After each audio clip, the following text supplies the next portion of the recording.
opening ceremony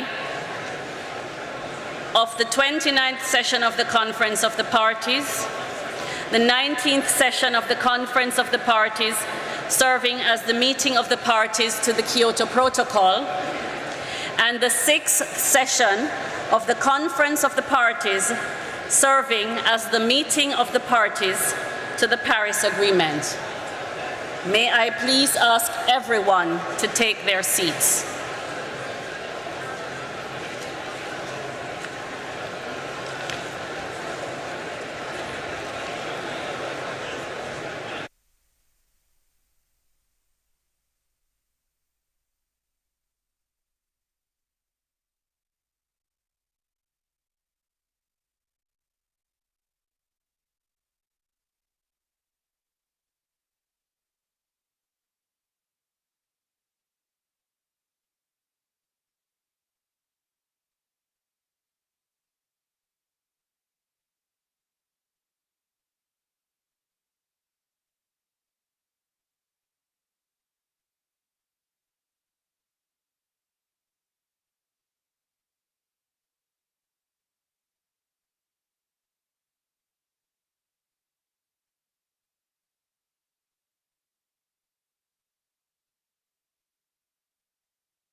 Ladies and gentlemen, may I please ask you all to take your seats? We are about to begin. May I please ask you all to take your seats? We are about to begin. Thank you.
Excellencies, distinguished delegates, may I kindly request you to get seated so that we may begin the proceedings.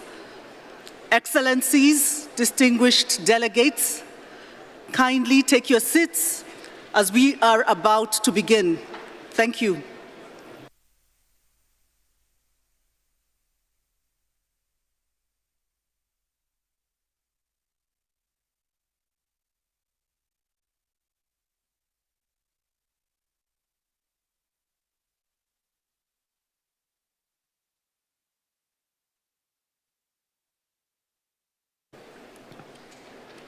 Assalamu alaikum. Peace be upon you all. It gives me great pleasure to declare open the 29th session of the Conference of the Parties to the United Nations Framework Convention on Climate Change. And it is my honor to address you now to deliver my final remarks as the COP President.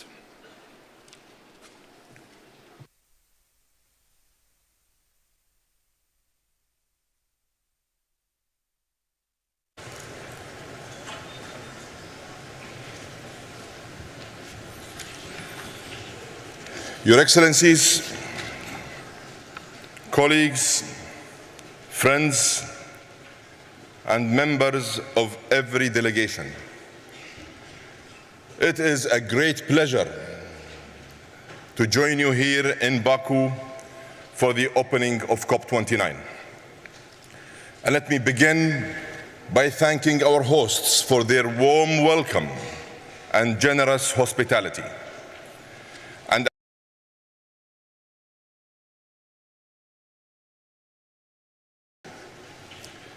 By being here today, you have all made a choice to make a difference.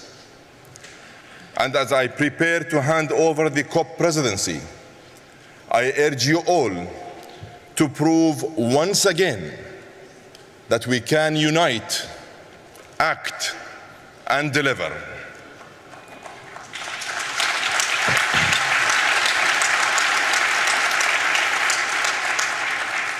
Excellencies, friends, we meet at a time of complexity and conflict. And against this backdrop, allow me to say that we in the United Arab Emirates will always choose partnership over polarization, dialogue over division, and peace over provocation.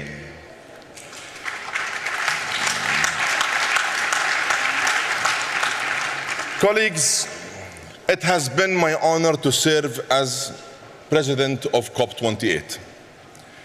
I have been humbled by the experience, and I stand before you today with a deep sense of purpose, pride, and gratitude. By delivering the historic, comprehensive, balanced, and groundbreaking UAE consensus, we accomplished what many thought was impossible.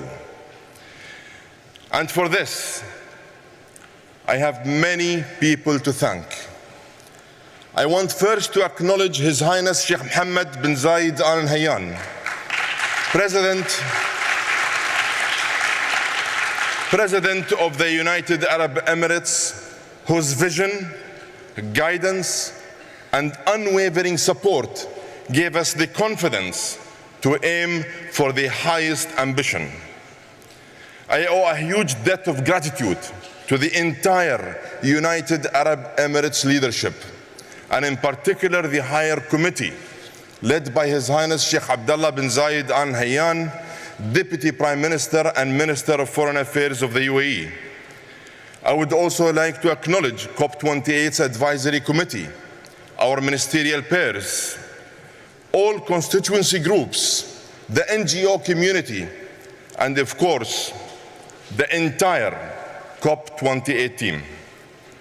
And let me recognize the tireless efforts of our high-level champion, Razan Al-Mubarak, and our youth champion, Shamma Al-Mazrou'i.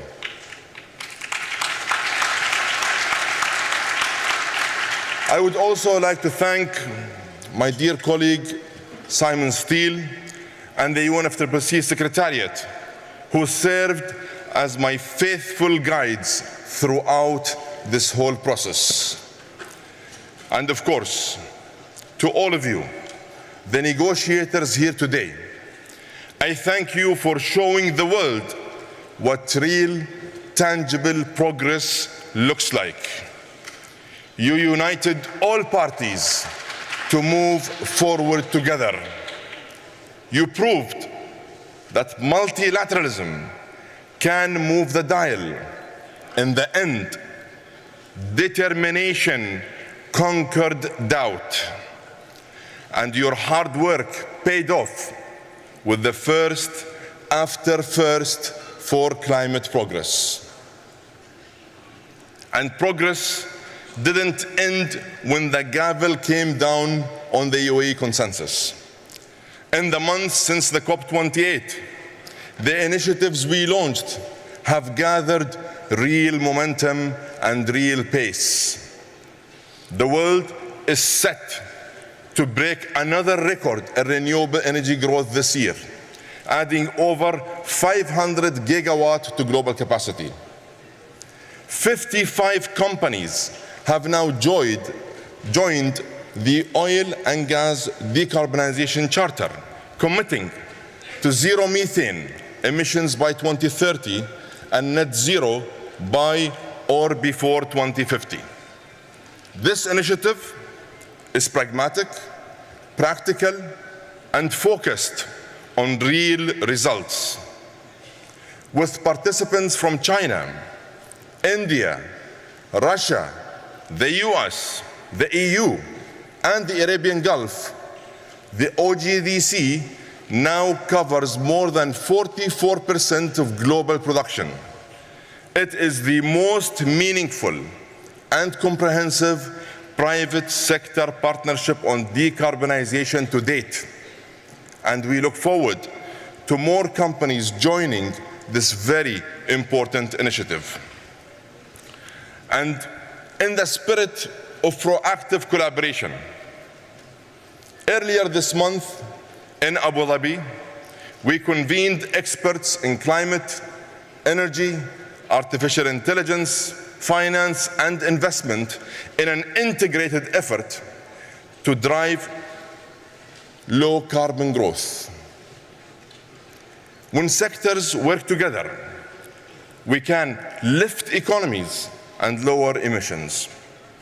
We can make climate and socio economic progress together at the same time. And we can turn declarations on paper into decisive action on the ground.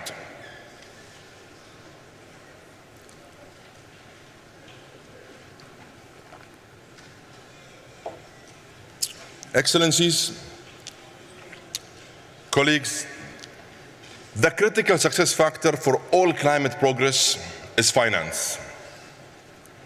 We continue to call on all sources, public and private, to make finance more available, more accessible, and more affordable.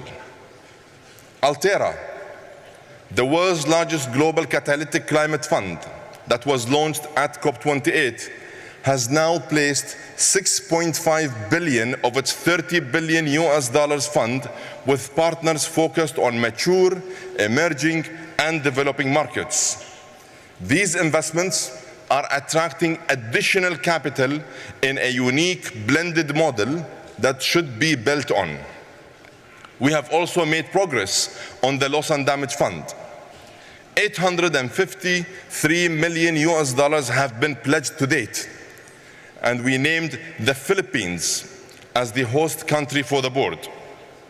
And let me call on every party who can to contribute. And at this COP, the Finance COP, I urge all parties to deliver a new collective quantified goal that is robust and capable of fully implementing the UAE consensus. Excellencies, at COP28, we broke new ground and set many precedents. One of the most important precedents was the COP Presidency's Troika, a new mechanism for momentum that creates a bridge between COPs 28, 29, and 30. The Troika is mobilizing every multilateral platform, from the UN to the G20, to solidify the legacy of the UAE consensus. It is the roadmap for keeping 1.5 within reach and aligned with the science. And it is up to all parties to drive and deliver it. Colleagues, partners, and my dear friends, the consensus we achieved in Dubai was truly historic. Yet history will judge us by our actions, not by our words.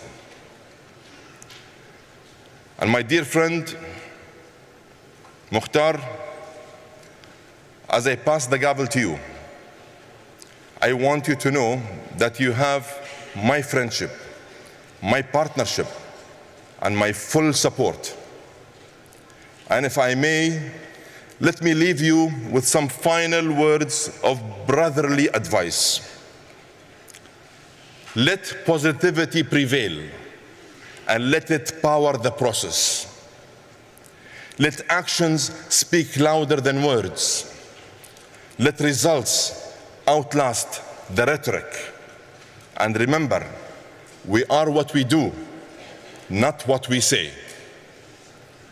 On behalf of myself and the COP28 team, it has been my honor to serve. I have faith that COP29 here in Azerbaijan will be another great success. Together, and as your slogan says, let us act on solidarity for a green world.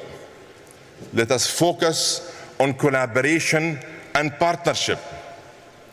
And let us show the world that we have the determination to unite, the responsibility to act, and the will to deliver. I thank you.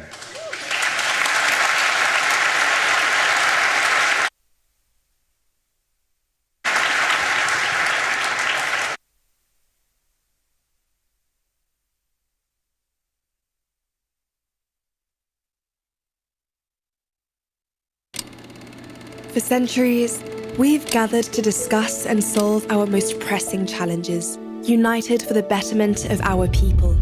عندما التزمنا باستضافة كوب 28 التزمنا أيضاً بجمع العالم لكي نتحد. The world is watching. We don't have time to waste. We must address this challenge head on. At COP28, the UAE welcomed world leaders, business leaders, and thought leaders from nearly 200 nations to come together as one and change the course of history. We must recognize the common language we must speak of, and it's one of unity, of inclusion, love, and empowerment. For months, we worked non-stop and moved from talk to action, ushering in a new era of climate action. We have delivered history today. The first time a decision has been adopted on day one. The UAE consensus began as an impossible dream, but look where our dreams have taken us. It is an enhanced, balanced, but make no mistake, historic package to accelerate climate action. It is the UAE consensus. Through the Presidential Action Agenda, we found global solutions to global problems. We are anchoring nature as an existential ally in our efforts to address climate change and advance development.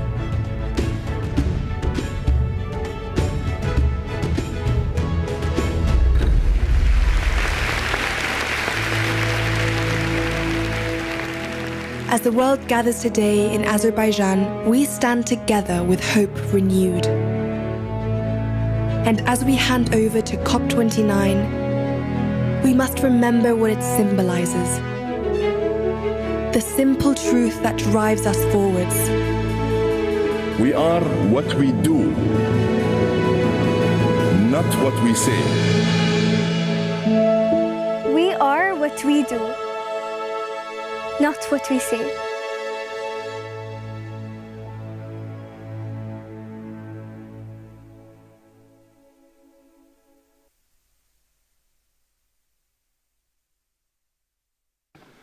Dear delegates, I'd like to invite you to turn to sub-item 2A of document CP/2024/1/add.2, election of the President of the Conference of the Parties at its 29th session.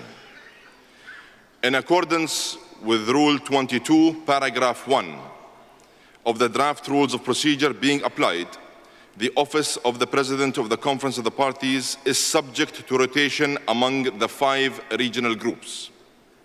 We continue the cycle with a President from the Eastern European states, and I am honored to propose that the Conference elects by acclamation His Excellency Mukhtar Babayev, who will serve as President of the Conference at its 29th session.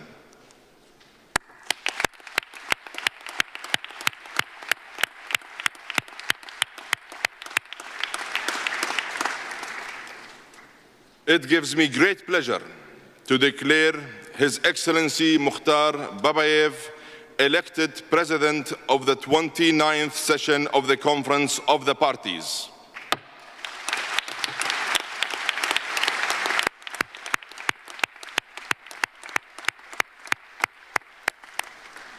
I congratulate His Excellency Babayev on his election. Allow me again to wish you every success in guiding the work of this conference.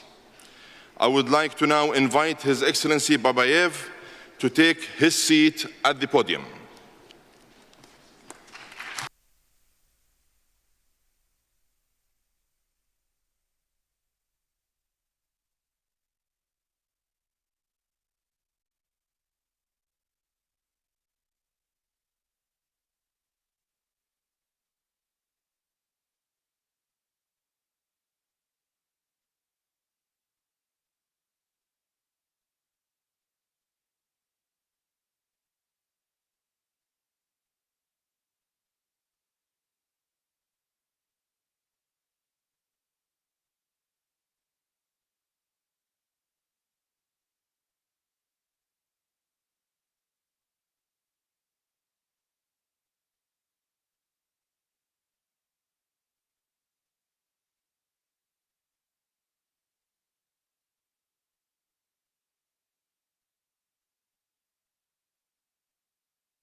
Your Excellencies, distinguished delegates, dear friends, welcome to Azerbaijan. Welcome to COP29.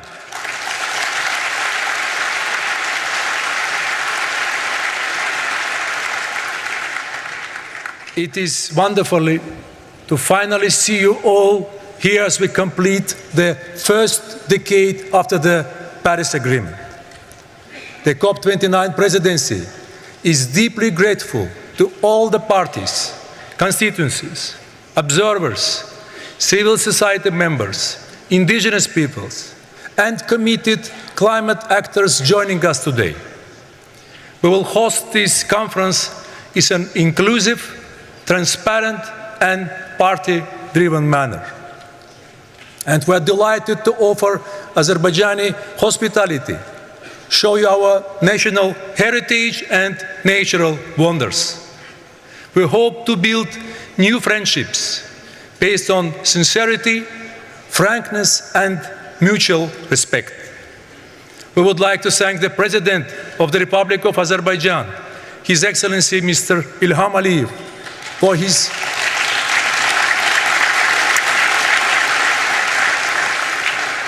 for his active leadership and support for the COP29 team and the people of Azerbaijan who have worked day and night to welcome you to Baku.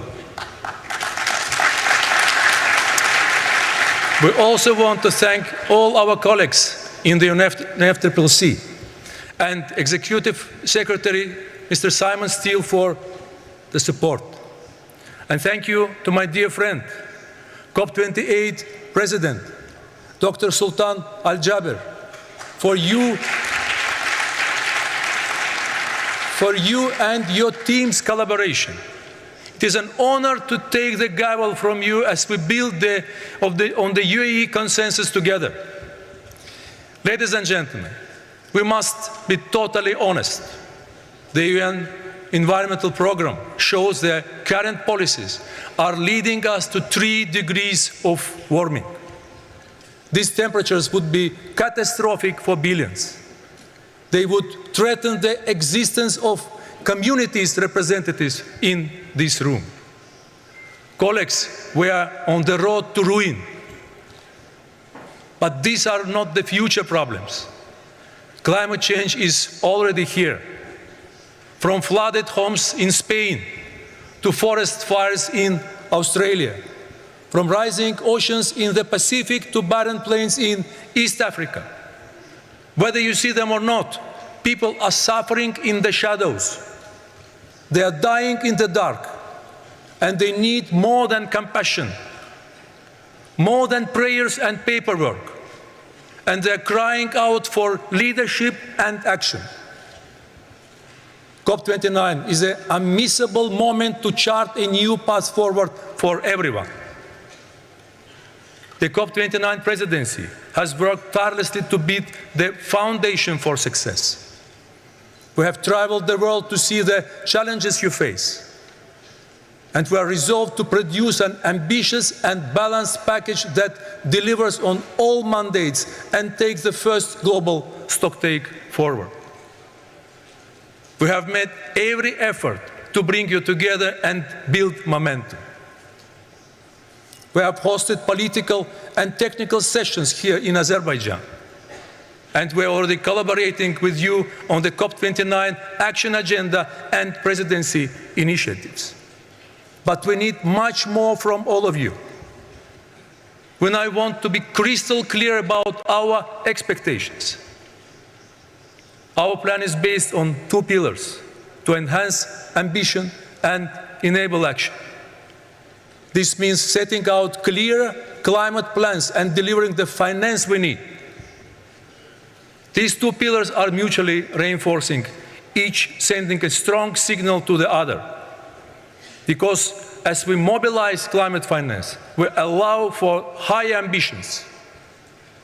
And as we signal together higher ambition, we build trust to unlock greater financial commitments.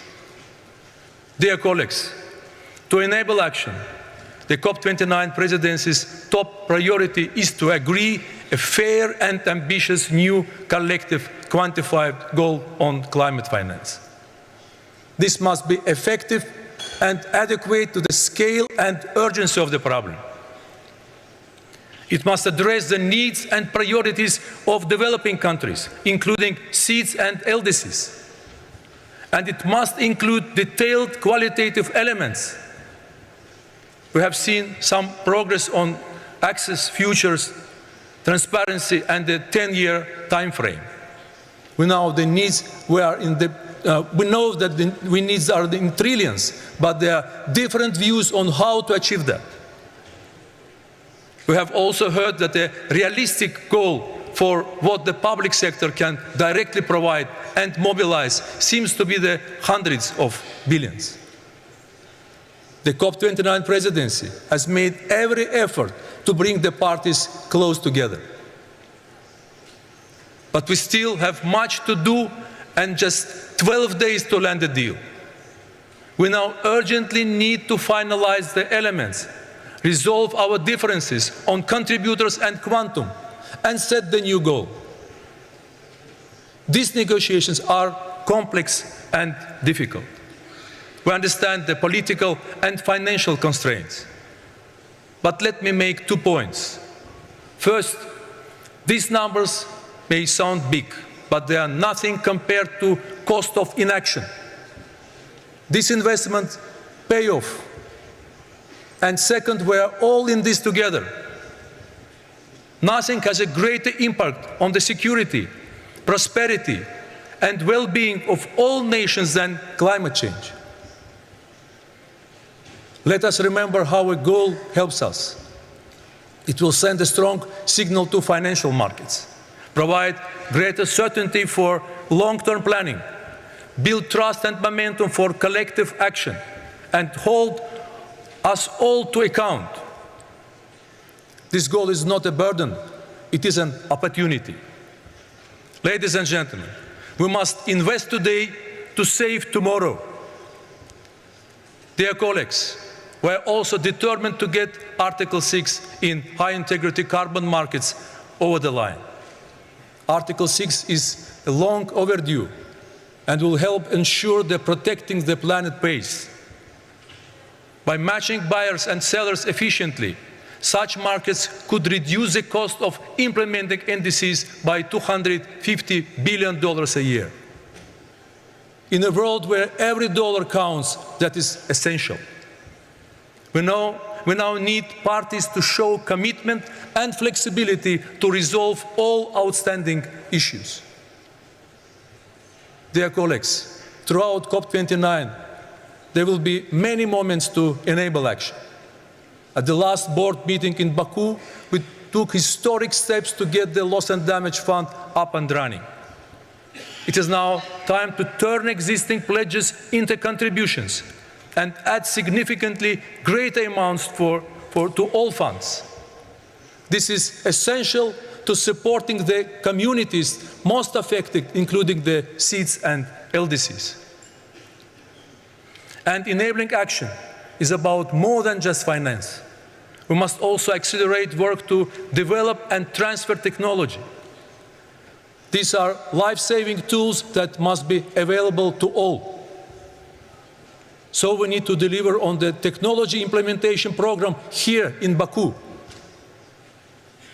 Within the COP29 action agenda, we have opportunities for governments, the private sector, multilateral development banks, and everyone to play your part.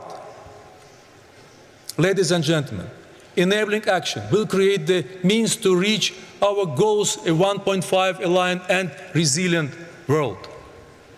But we still need to define the ways to get there. First, we need to enhance ambition in the next round of NDCs. These plans are the last chance to put the world on track, and they should be informed by the first global stocktake. We are grateful to everyone who has already committed to producing 1.5 aligned NDCs. We need to get this right, and we need to get it done on time, including transitioning away from fossil fuels in a just and orderly manner, taking into account different national circumstances, pathways and approaches. Dear colleagues, as the world's highest climate forum, COP29 cannot and will not be silent on mitigation. Alongside with the International Energy Agency, we have today published calls to action in a just and orderly transition. We are calling on all parties to increase global energy storage by 6 times by 2030. We are addressing forgotten issues such as food waste, which accounts for almost 10% of global emissions.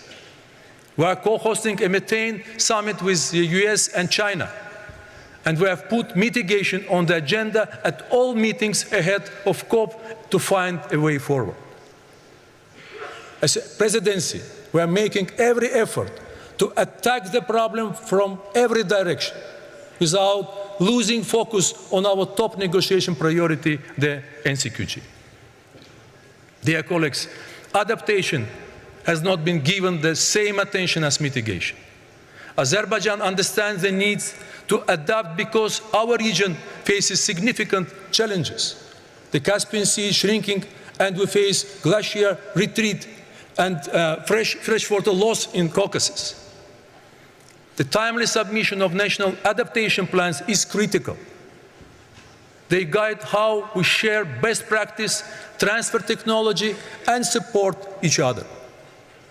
We need them by 2025 so we can make progress by 2030. We will also support the work on indicators for the UAE framework for global climate resilience.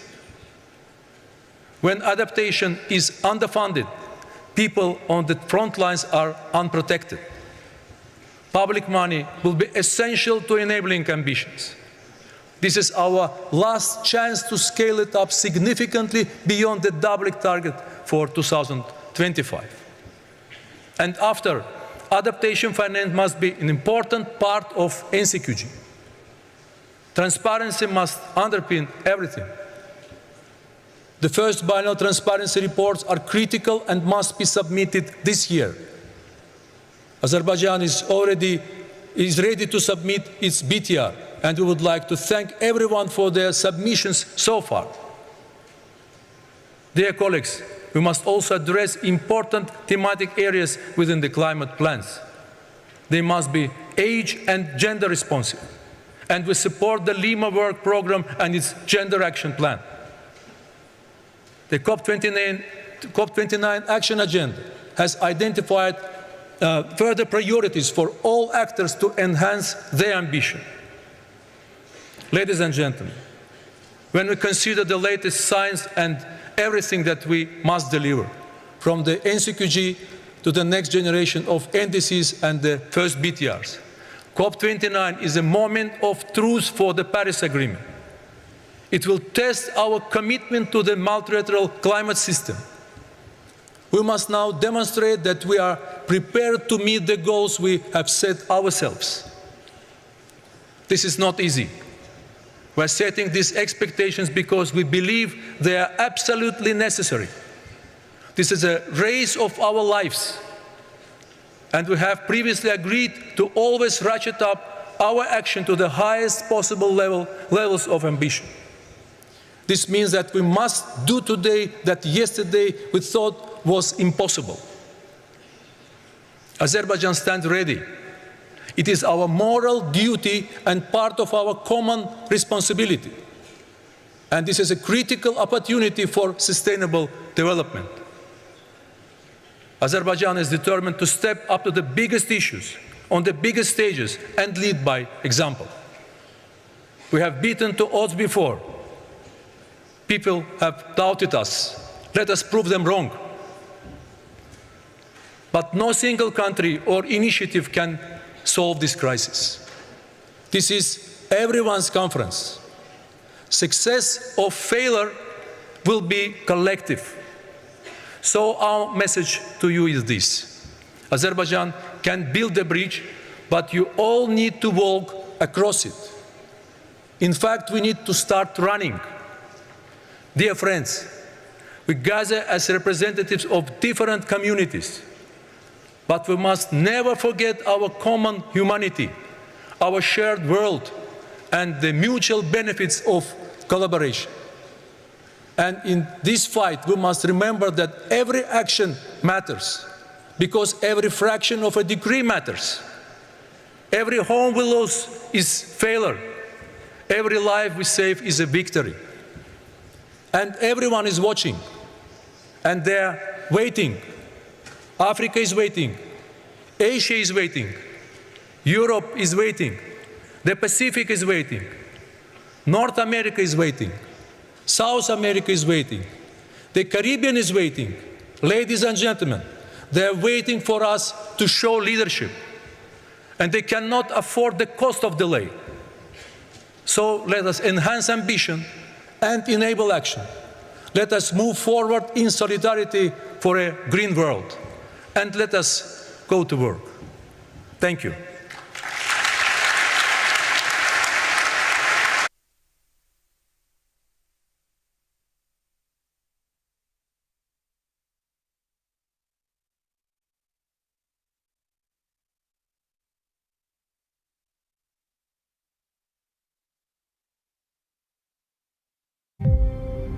This November, over 100 world leaders will assemble in Baku to tackle the most pressing issue of our time, climate change.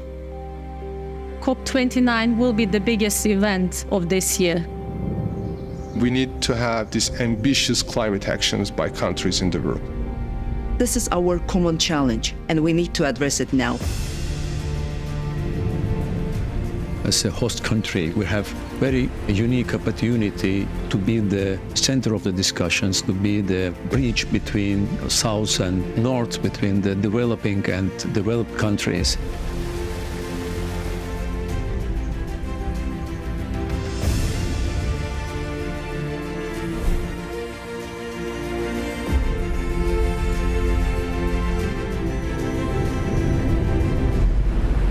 Azerbaijan is investing in the energy transition because we are affected by climate change, because we want to diversify away from hydrocarbons.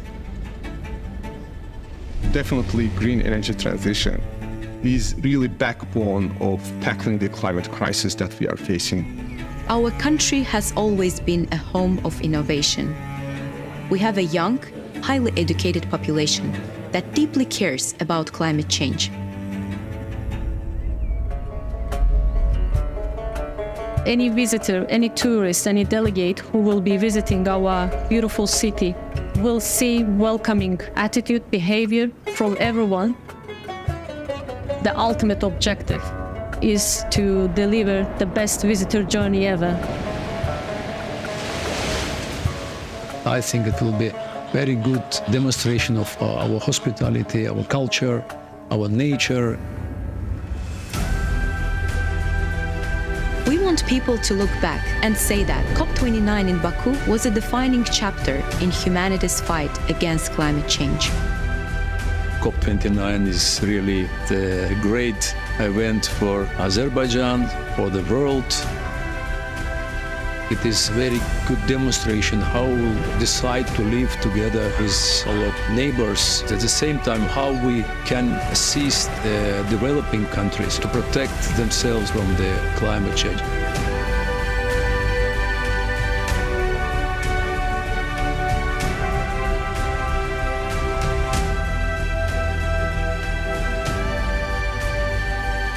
This November, Azerbaijan will bring the world together at COP29 for a better future for all humanity.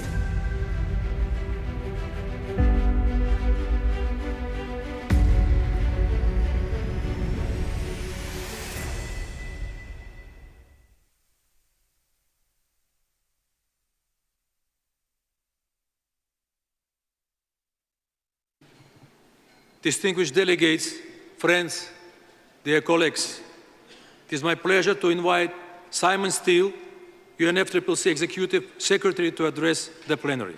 Simon, you have the floor.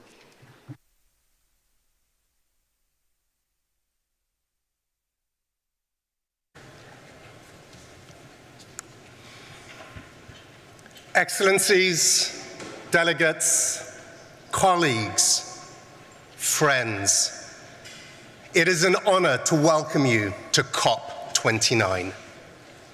I thank Dr. Sultan Al Jaber and the Emirati Presidency for their tireless work as they pass the baton to President Babayev and Azerbaijan.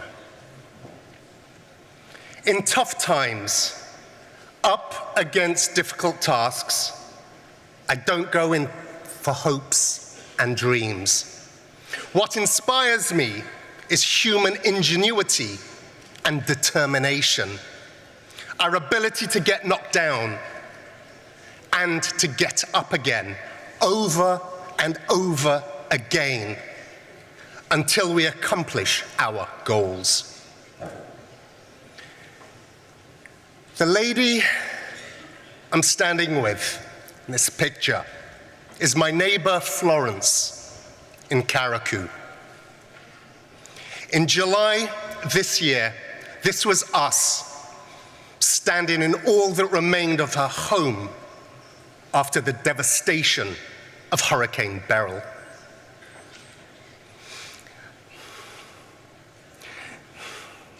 At 85, Florence has become one of the millions of victims of runaway climate change this year alone.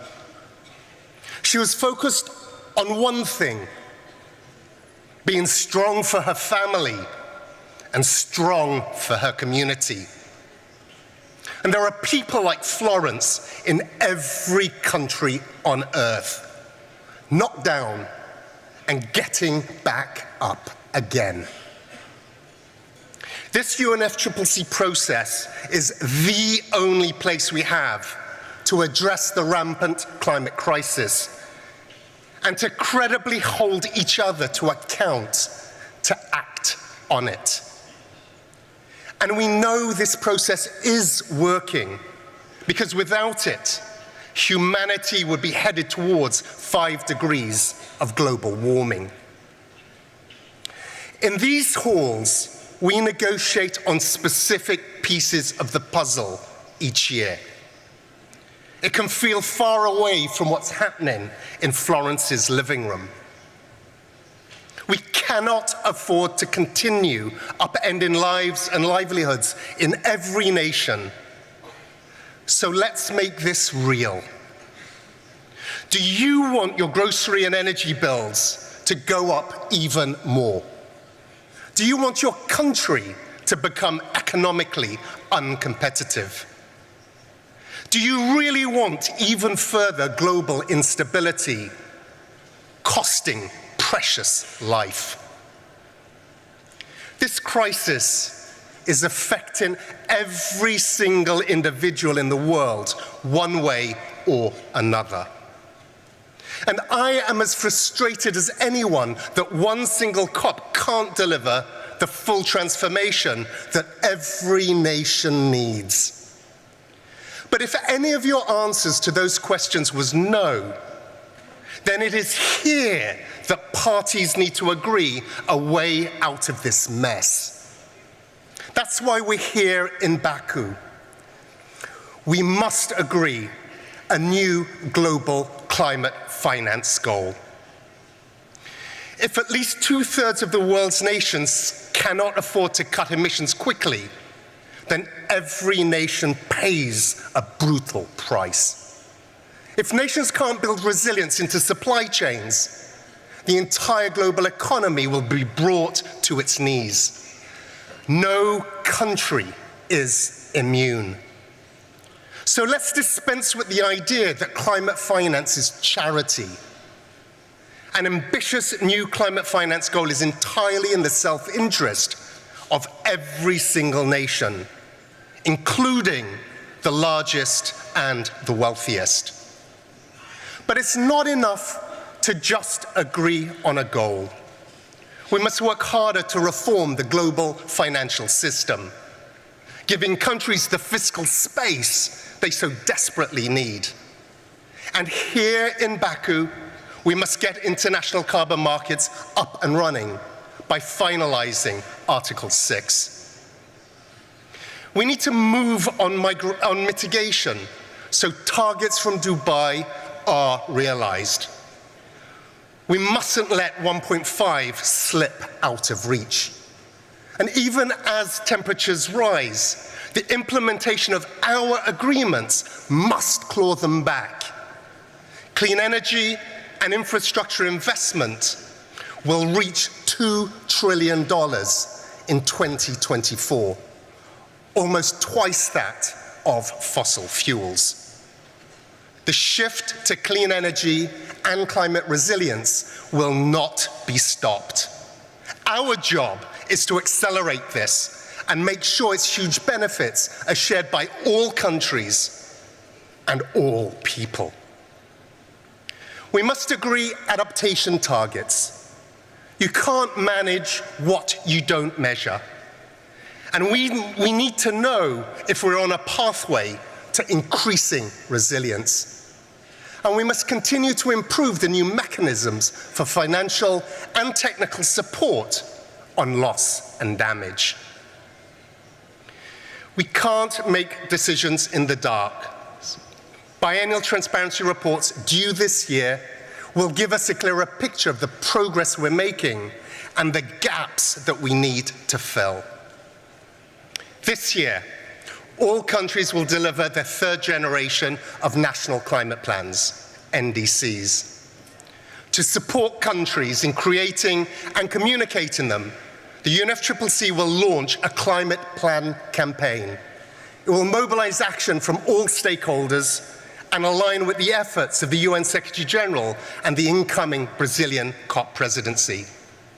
In parallel, we'll restart climate weeks from 2025, aligning them more closely with our process and the outcomes it must deliver.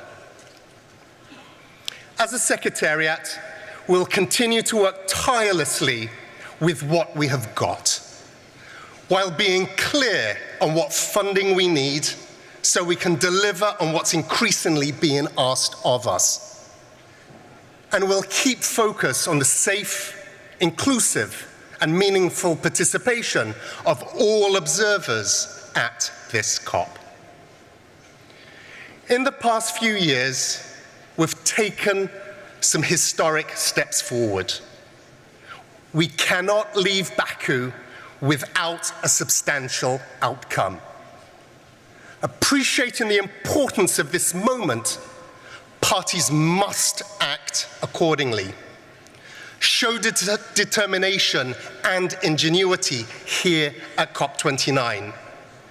We need all parties to push for agreement right from the start, to stand and deliver. Now is the time to show that global cooperation is not down for the count. It is rising to the moment. So I urge you all, let us rise together. I thank you.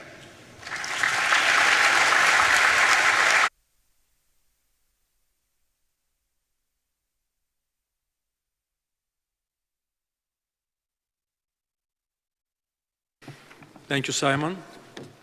Delegates, we will now suspend the session for final consultations on the adoption of the agenda. We will resume shortly.